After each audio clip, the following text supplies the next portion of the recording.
Hello everyone, my name is Jay and welcome to Conscious Conversations with Jay. I am very pleased to be here now with you.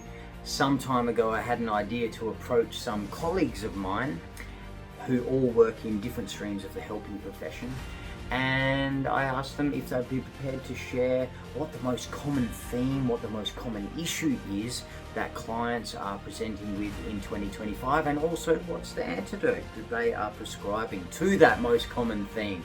And we're here, we have it all done. So I'm really excited. We have a psychologist, we have a medical doctor, we have a counsellor, we have a life coach, and I will be wearing my mentoring hat on this one. Hope you enjoy the video. Let's dive in. Hello, I'm Eleanor. I'm a doctor of clinical psychology. I work with clients direct, and I also work as a supervisor for other professionals, predominantly mental health, but also medical professionals. I work in psychopathology and also in the field of psychological well-being.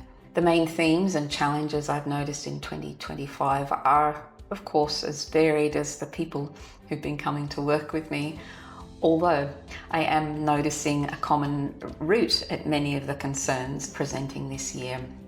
And that has been a lot about nervous system regulation, or the problem being nervous system dysregulation. I'm seeing this both in my consulting room and at a broader societal level, really. On the collective global level, we see wars and assassinations and school shootings, all manner of really complicated challenges unfolding, and these are having a profound impact on the psyche. We can't disregard this context behind the problems which manifest at a more personal level. I see people with traumas from chronic experiences and traumas from acute incidents. I see people with anxiety, grief, depression, relationship breakdowns, a crisis of meaning and purpose. All of these things present, but what I'm finding is there's a common thread at the moment of really dysregulated nervous systems. So to answer the second question, the main healing techniques and the mindset shifts that I find myself recommending are informed by this priority. It's very difficult to effect meaningful change when we are in a dysregulated state. So this year I have predominantly found that the most important intervention point, as a starting point at least, is to address the need for down-regulating the nervous system. People need meaningful, practical tools they can utilize, something that is usually customized to the individual, that is going to fit with their life and help them to slow down and spend some time building a more meaningful relationship with themselves, to settle the physiological responses and the psychological responses that are so reactive to stress. When we learn how to slow down, then that internal urgency gets reset. So helping people to find activities and routines that they can engage in that have a mindful component, a really present moment focus to help a person come back to a healthy relationship within their own body, within their own psyche, and with life itself. It's a necessary precursor to doing any further work. We can't do the deeper work of therapy when we're in an elevated and hurried state. I find people are profoundly resilient. Each client brings with them some challenges, of course, but they also bring within them the solutions. So that's already in there, and our work together is to help uncover what the best way forward is, what their own way forward is. And that's the beauty of doing therapy. For our lives, we really want to find a way to be the still point at the center of our own lives, to be in our hearts, to breathe, and to allow all of our creative potential to be present and unfold.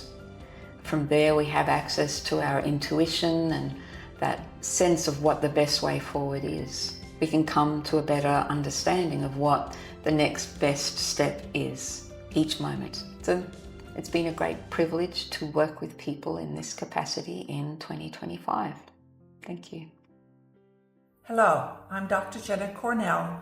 I'm a medical doctor with specialties in family medicine and board certified in holistic medicine. I'm a fellow of the Royal Australian and the Royal New Zealand College of GPs. What I find the main themes and challenges that I notice most in my clients in 2025 is stress. Stress causes so many of our medical conditions today: high blood pressure, heart disease, asthma, skin conditions, autoimmune diseases, which include thyroid, Sjogren's, lupus. So many of our mental health conditions all can be rooted back to stress. Now, what I recommend the most for people who have stress, and again, this can be financial stresses, work stresses, family stresses, and of course the stresses of our modern day, internet, social media, being constantly connected and never disconnected. So what I recommend is meditation, disconnecting, walking in nature, getting grounded into the earth, walking barefoot on the earth, greeting the sun every morning, doing things like Tai Chi, Qigong, yoga, things that allow our cortisol system to relax and regenerate, allowing our bodies to relax, to disconnect, turn off our phones, turn off our tablets, turn off our televisions and our computers, and get back to nature. Those would be my main recommendations. Thank you. Hi, my name is Tanya. I have a Master's in Counselling and Psychotherapy qualification, and I work as an alcohol and drug addiction counsellor and have my own general counselling practice. The main themes and challenges I'm noticing often with my clients in 2025 is that people use their addiction to cope and numb their feelings. And addictions may include the obvious ones like alcohol and drug addiction, but addiction can also be other things as well. It can be simply thinking too much, shopping, food addictions like addicted to sugar, carbohydrates, and the list goes on. What I also find with my clients is they often present with being very overcritical of themselves, and they also have issues with their self-worth and their self-love.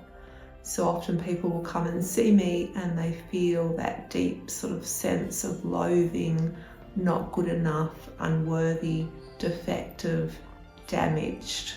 And I often also see people that are and have experienced trauma in their life, and that may be trauma from their childhood, it may be trauma from adulthood, and traumas can include things like sexual abuse, physical abuse, emotional abuse, and their way of actually then coping with that experience is to use alcohol or drugs to be able to deal with those big feelings that get presented for them. The main healing techniques and mindsets I find myself recommending most frequently are to give people a space where it's safe, there's no judgment, and they can openly be able to start to get in touch with some of those feelings and to be able to hold that non-judgment space for them to be exactly as they are. Another technique that I use is working with the inner coach or the inner parent opposed to the inner critic.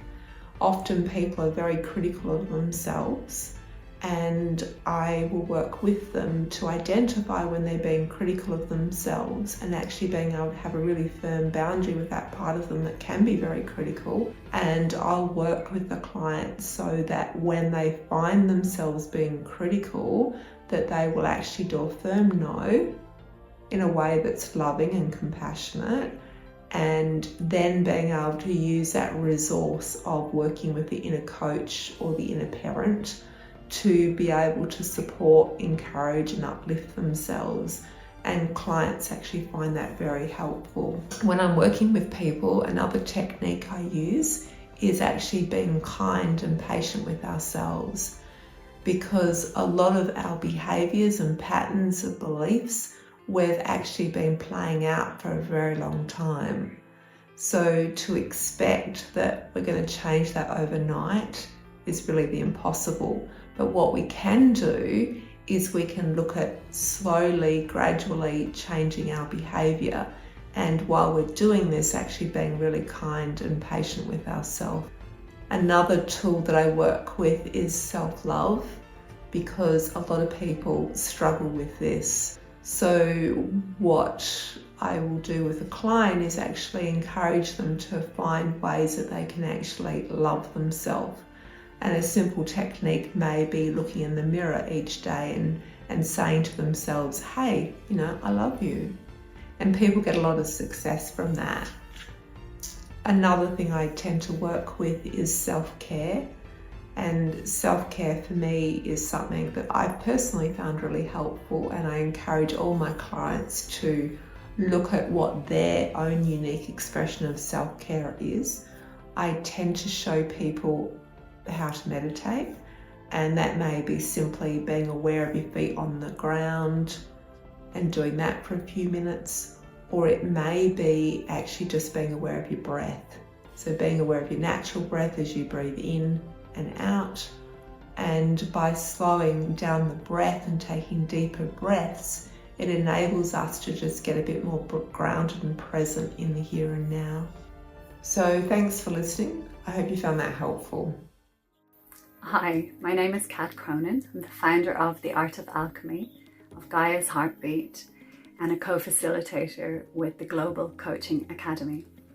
I specialise in conscious creativity coaching, as well as self-mastery, self-esteem and well-being coaching with groups and with individuals.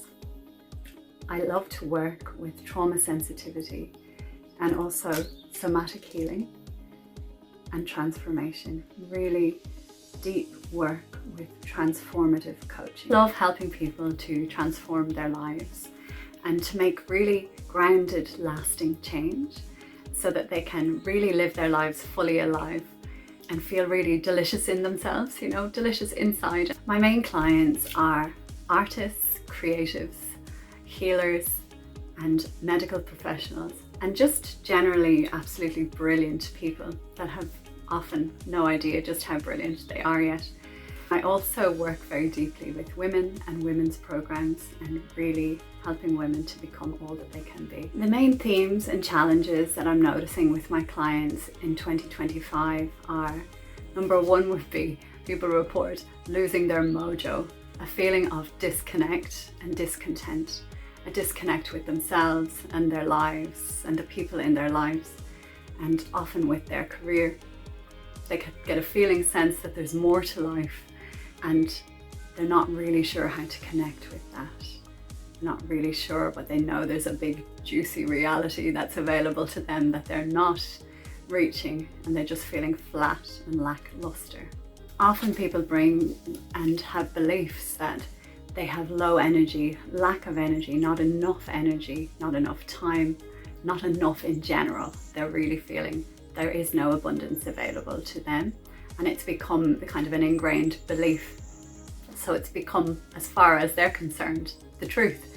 Sometimes these people have been through a traumatic life event, and sometimes it's just an accumulation of a lot of negative experiences.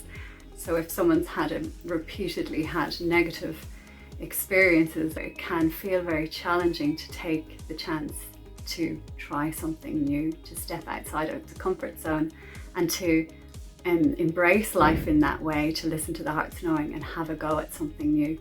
The main healing techniques and mindset skills that I find myself most recommending are that commitment and follow through on really reconnecting with the inner knowing, simple breathing techniques, meditation, and also just processes to help to really connect with the heart and learn to be really present and grounded. I encourage mindful creativity and intuitive movement that can help us to become a little bit more creative and allowing of life moving through us. I work deeply with transformational coaching paired with daily tasks, daily practices that help to get the reins of your own life and become firmly seated in the driver's seat of your own life, taking full responsibility for your actions and decisions, and really taking full authority and full autonomy over your choices. And I love to pair these practices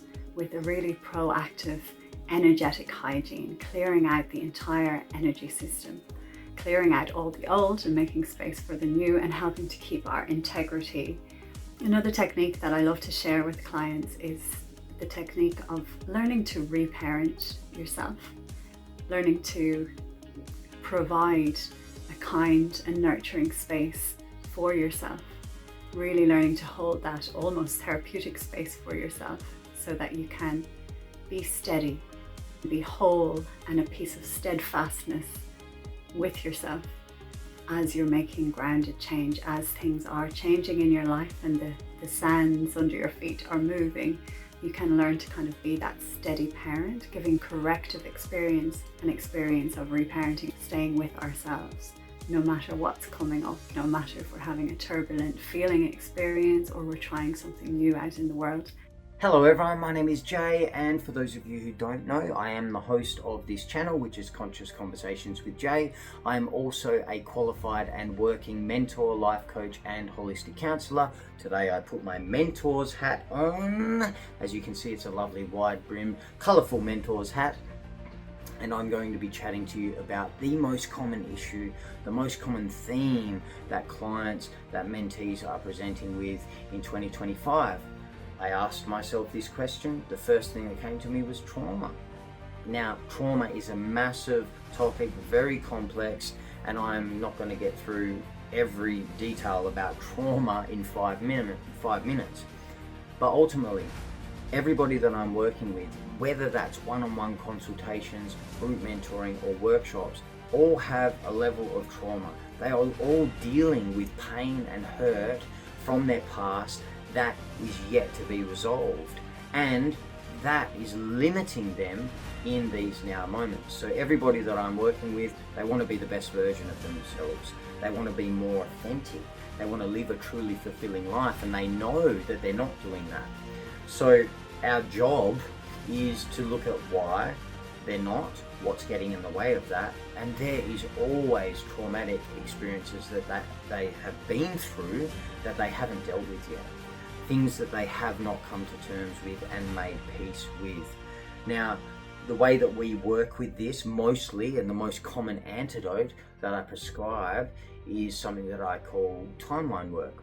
And that is where you go back to the origins of this trauma. You go back to the origins of this hurt, this pain, these situations that are unresolved and are causing grief and disease and contraction and fear.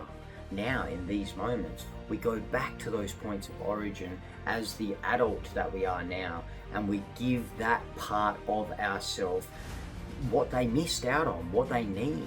We form a relationship with that younger version of ourselves that went through this horrible experience, didn't know how to deal with it. It was too shocking. They couldn't deal with it. They didn't have the tools on board. They weren't developed enough to deal with it. Whatever it was just too much in the moment to cope with. So they didn't heal or even process that event properly. And everybody that's been through these things, they create survival patterns and mechanisms. They just kick into survival mode and they do whatever they need to do to survive and to keep going. And a lot of that is pushing that event out of their psyche, pushing it down into their bodies somewhere. And that's valid, right? A lot of people have been through a lot of horrible things, and it's valid for anybody to push that aside and not want to think about it, because you've still got to get on with life, right? But eventually, for most people, that thing, it doesn't go away. You can run, but you can't hide. That thing wants to be heard. That younger version of you wants to be heard.